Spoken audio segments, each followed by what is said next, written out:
Quero convidar você a abrir sua Bíblia na carta aos Hebreus, capítulo de número 9.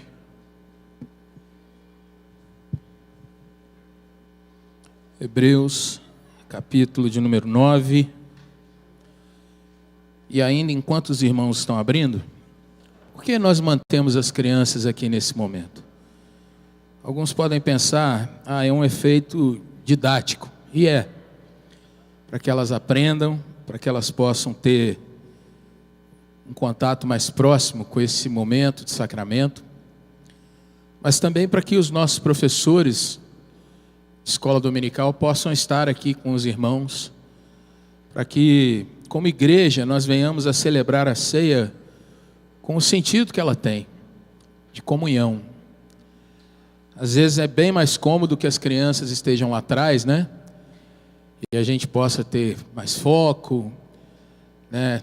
Aquele ambiente um pouco mais silencioso. Mas em tudo isso, irmãos, nós precisamos sempre ter a preocupação de que nós somos um corpo. E as crianças fazem parte desse corpo. As crianças não são a igreja do amanhã, elas são a igreja do hoje. Assim como na sua casa, todos sentam à mesa para comer, família, nós nos sentamos juntos, todos, à mesa do Senhor Jesus, como família. Hebreus capítulo 9, eu quero ler com você a partir do verso 11. Diz assim, palavra do Senhor: Quando, porém, veio Cristo como sumo sacerdote dos bens já realizados, mediante o maior e mais perfeito tabernáculo, não feito por mãos, quer dizer, não desta criação, não por meio de sangue de bodes e de bezerros, mas pelo seu próprio sangue, entrou no Santo dos Santos, uma vez por todas, tendo obtido eterna redenção. Portanto, se o sangue de bodes e touros e a cinza de uma novilha, aspergidos sobre os contaminados, os santificam quanto à purificação da carne, muito mais o sangue de Cristo, que pelo Espírito eterno a si mesmo se ofereceu sem mácula a Deus, purificará nossa consciência de obras mortas, para servirmos ao Deus vivo. Por isso mesmo, Ele é o mediador da nova aliança, a fim de que, intervindo a morte para a remissão das transgressões que havia sob a primeira aliança, recebam a promessa da eterna herança aqueles que têm sido chamados. Palavra do Senhor. Deus nos abençoe na meditação que teremos agora. Queridos irmãos, o contexto religioso que nós estamos envoltos no nosso país, nesse mundo, é um contexto baseado em troca. Basta você observar o contexto daqueles que não professam a mesma fé que você, quando você professa sua fé em Cristo, que você vai observar que na maioria das vezes há uma questão de que eu vou até o altar, eu vou até aquela divindade que me proponho a agradar, eu vou até aquele santo, aquela imagem ou aquela pintura, eu vou adiante dela e eu ofereço alguma coisa, buscando o seu favor, buscando uma bênção, buscando uma resposta, buscando alívio, porque é algo que permeia toda a humanidade, um sentimento de separação, um sentimento, um desejo de estar em conexão com o eterno. Há um sentimento que os reformadores chamam, que é o senso do divino, e que todo ser humano tem. Todo ser humano é um adorador por excelência. Ele busca o contato com o sobrenatural, com aquilo que ele não conhece, com aquilo que às vezes é inominável. E ele vai dando ele mesmo o formato para aquilo de acordo com o seu coração. A Bíblia trabalha isso de uma forma fantástica. Quando você olha, por exemplo, o Salmo de número 115, em que é relatado ali como o ser humano ele erige para si os seus deuses. E o texto diz que ele vai se tornando como aquilo ali. como algo que é de pedra, que não fala, que não sente, como algo que de madeira não tem olhos para ver, não percebe aquilo que acontece ao seu redor. E nos nossos dias isso não mudou, porque a humanidade é imersa num contexto em que ela busca cada vez mais desenvolver uma adoração. E ao mesmo tempo, se você já parou para observar os artistas que a mídia nos mostra, né, grupos de música, a gente sempre vai vendo um discurso muito parecido. Eu tenho a minha fé particular, eu tenho a minha espiritualidade, eu procurei desenvolver algo que eu não vá ter choque com nenhum tipo de religiosidade, e os discursos vão se multiplicando de uma forma que as pessoas vão querendo ficar bem umas com as outras. E aí você vê frases como: não, todos os caminhos levam a Deus, né? O importante é a gente estar bem uns com os outros e com o cosmos, com o sobrenatural, com os espíritos, com aquilo que vai se dando nome à medida que a gente vai fluindo nos nossos relacionamentos e contatos. O diferencial da verdadeira fé cristã é que, ao invés de nós irmos até o Senhor veio até nós. É interessante você parar para observar, querido irmão, querida irmã, que o que distingue a fé em Deus, segundo a Bíblia, é nós entendermos que o Senhor nos amou a tal ponto que veio até nós. Ageu, o profeta, no seu versículo mais central, ele diz: ao Senhor pertence a salvação. Não é a nós, aos nossos esforços, não é a nós no sentido de que aquilo que a gente faz pode nos propiciar algum tipo de livramento, mas ao Senhor pertence a salvação. O versículo que os nossos pequenos aqui mais aprendem, se ainda os ensinamos a Bíblia dentro dos nossos lares, é aquele versículo que diz assim: porque Deus amou o mundo de tal maneira, de um jeito tão fantástico, que as palavras não conseguem compreender. E esse amor fez com que ele, Deus, enviasse o seu filho, o seu único filho, aquele que não tinha cópia, não tinha um outro gêmeo, não tinha nada parecido. Ele envia esse único filho para que todo aquele então que, entendendo esse envio, essa mensagem, vindo a crer, não perecesse, não morresse, não perdesse a sua caminhada de vida, mas tivesse vida e vida eterna no Senhor. Você se lembra desse versículo? João 3,16. E aqui, irmãos, no texto aos Hebreus, nós vamos vendo o escritor buscando mostrar para os seus leitores, que estavam já dispersos pela perseguição aos israelitas cristãos, por volta do ano 60 da nossa era. O escritor vai mostrar para aqueles leitores que eram muitas vezes empurrados para voltar aos ritos judaicos, eram empurrados para descrer da autoridade do poder de Jesus e retornarem para as ofertas, para o sacrifício de animais, para fazer com que pela morte de animais, alguma coisa assim, eles pudessem ter um senso de libertação, um senso de que foram alcançados, que puderam alcançar por seus méritos, por aqueles sacrifícios, algum tipo de benefício.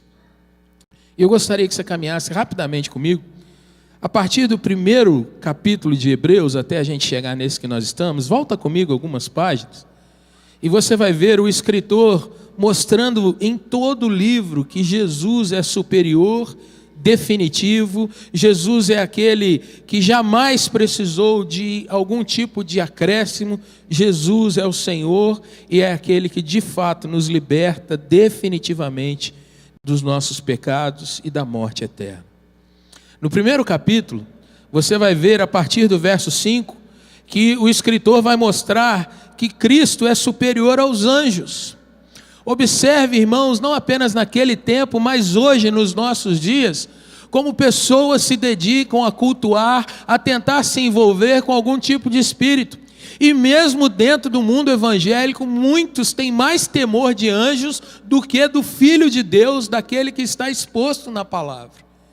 E se você olhar aí no primeiro capítulo, dos versos 5 até o 14, você vai ver que o escritor está dizendo para aqueles irmãos: olha, Jesus é muito superior aos anjos. E observe aí o verso de número 13, onde nós lemos assim: ora, a qual dos anjos, e ele se referindo a Deus, jamais Deus disse: assenta-te à minha direita até que eu ponha os teus inimigos por estrado dos teus pés. Não são todos eles espíritos que são servidores, ministradores? Eles foram enviados para serviço dos que hão de herdar a salvação. Os anjos são servos. Os anjos não são para ser adorados, não são para ser observados como uma assinatura ou uma marca de religião verdadeira. Mas muitos crentes hoje, por conta de se falar em anjos ou se cantar anjos, tem anjos voando em todo lugar, por cima do trono, debaixo do altar, e as pessoas então clamam, buscam por isso, e não se achegam no foco, que é o Senhor Jesus. Mas o texto segue, e se você for para o capítulo de número 3, ele vai falar que Jesus Cristo é muito superior a Moisés. Moisés era a maior autoridade no que tange a liderança e libertação do povo hebreu.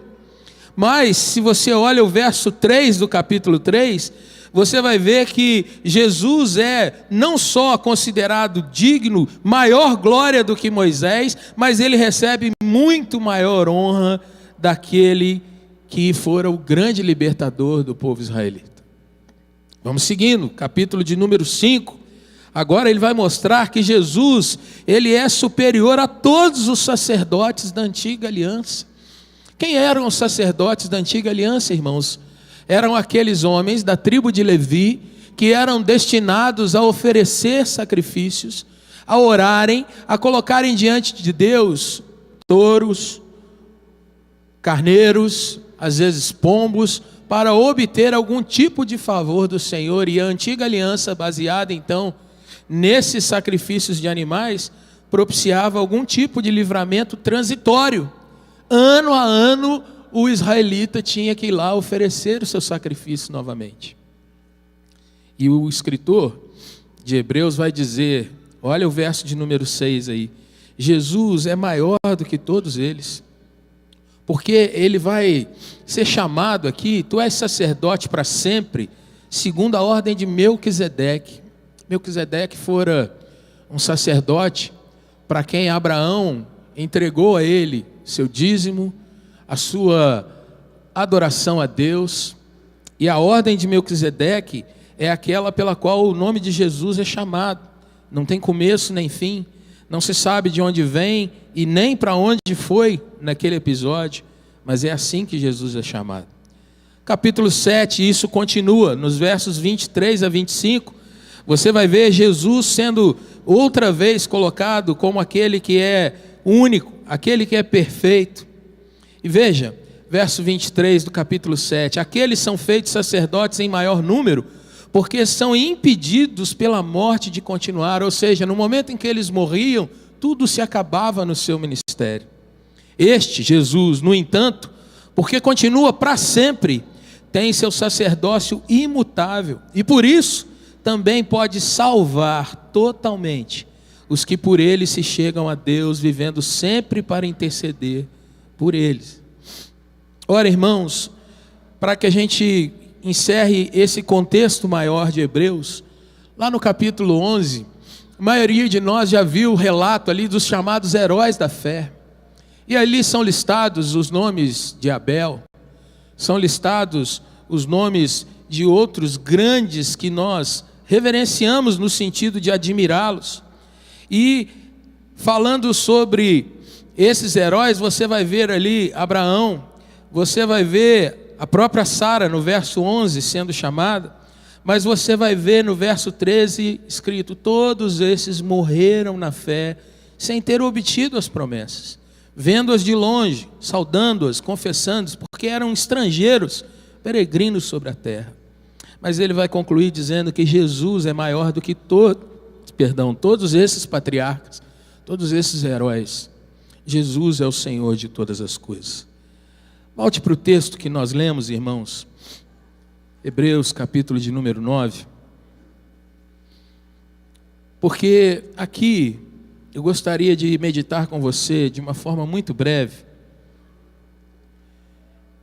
que o autor mostra para nós que quando Jesus, como um sumo sacerdote, ou seja, o maior dos sacerdotes, aquele que tinha acesso ao mais íntimo do lugar do tabernáculo, aquele que tinha o acesso ao chamado Santo dos Santos, quando Jesus está entre nós, a sua obra é revelada, que não é mais sangue de bodes, touros ou outros animais que é derramado, não é mais o esforço de um homem para se colocar entre os pecadores e Deus, para que Deus os perdoasse. E mais ainda, não eram pessoas que, por mais admiráveis que fossem, eram pecadores e tinham que fazer o sacrifício por elas mesmas para depois fazerem sacrifício pelo povo. Quando Jesus vem entre nós, irmãos, nós podemos olhar a sua superioridade como pessoa, o Filho de Deus entre nós, a sua superioridade em posição, porque Jesus está acima de todos esses, como nós vimos, e acima de todo principado e potestade, e a sua superioridade em ministério.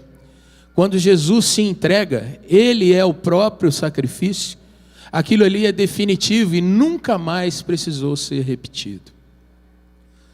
Gostaria de caminhar com você, querido irmão, para que nós venhamos hoje a pensar que se fosse pelos nossos méritos, se fosse pela nossa bondade, se fosse pelo nosso poder, talvez de mandar fazer ou realizar o maior dos sacrifícios, e empenhássemos todas as nossas economias, toda a nossa força, toda a nossa vontade, será que nós alcançaríamos o favor de Deus na nossa vida?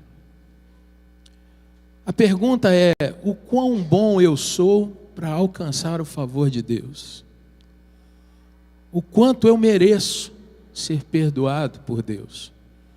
O quanto eu tenho em mim que possa de fato comprar a bênção do perdão, da graça, da vida eterna, de viver uma vida cada vez mais consciente de que eu sou amado por Deus?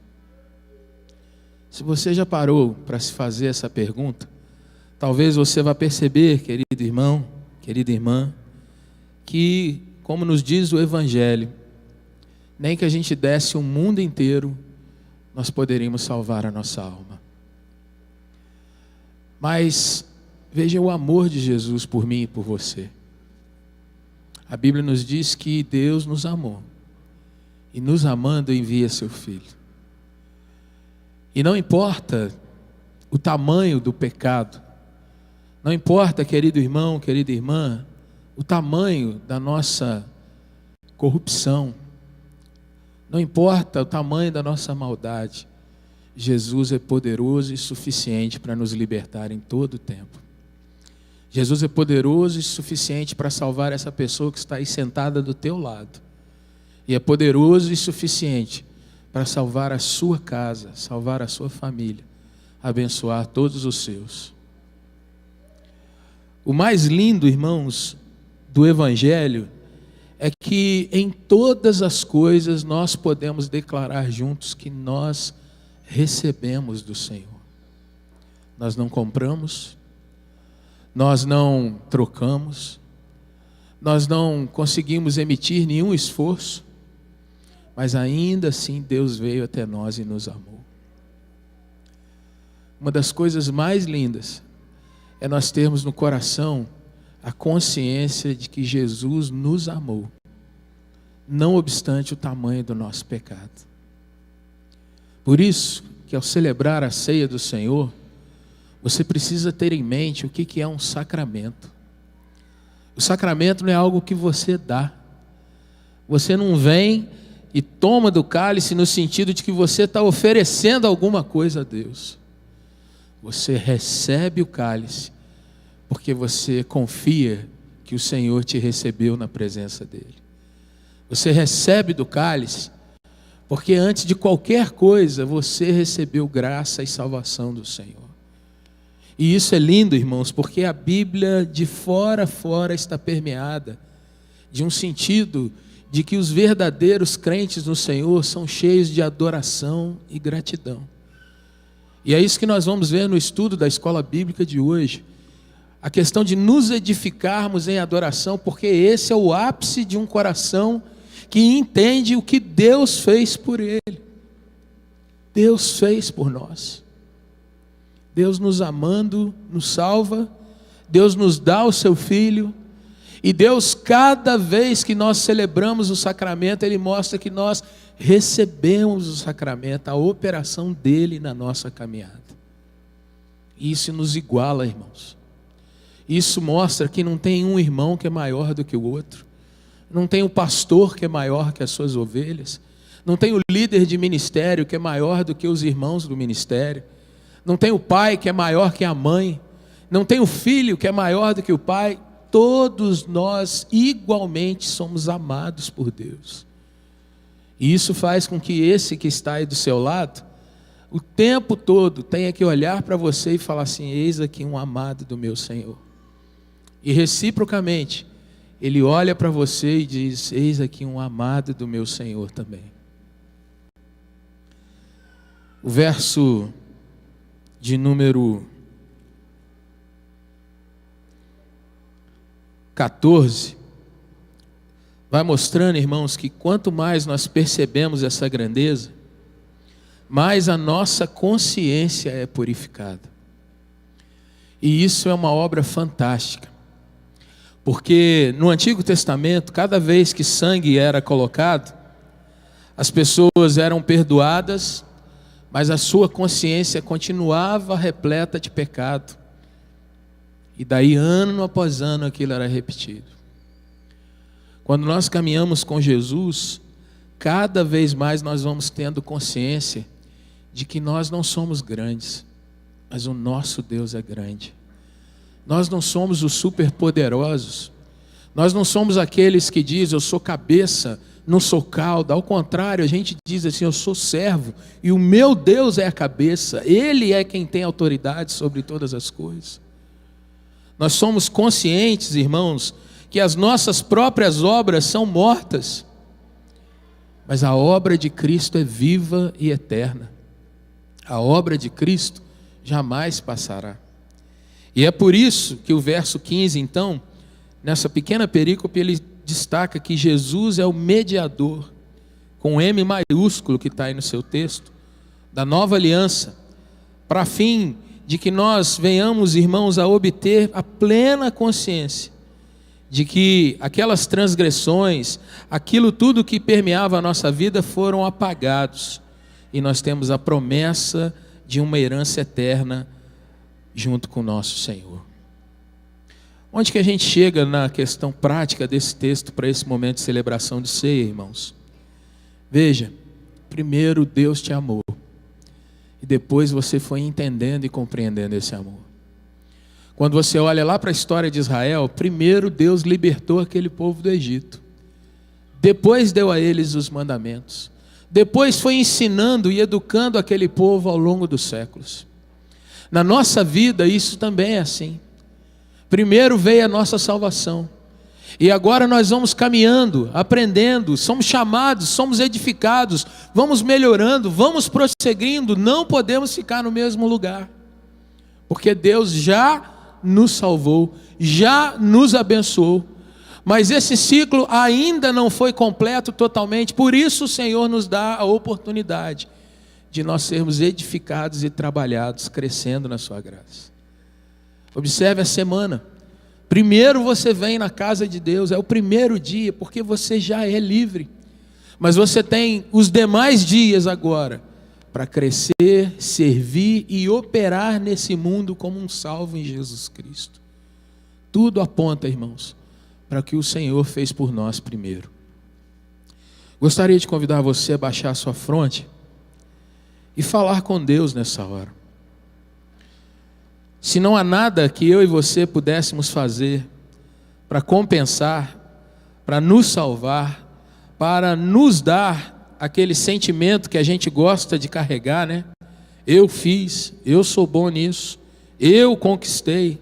Se não há nada, irmão, irmã, que nós possamos fazer, O que nós deveríamos então ter na nossa vida hoje, diante da mesa do Senhor? Gratidão, louvor, adoração. Se não há, querido irmão e irmã, o que nós venhamos a fazer para conquistar o favor do Senhor,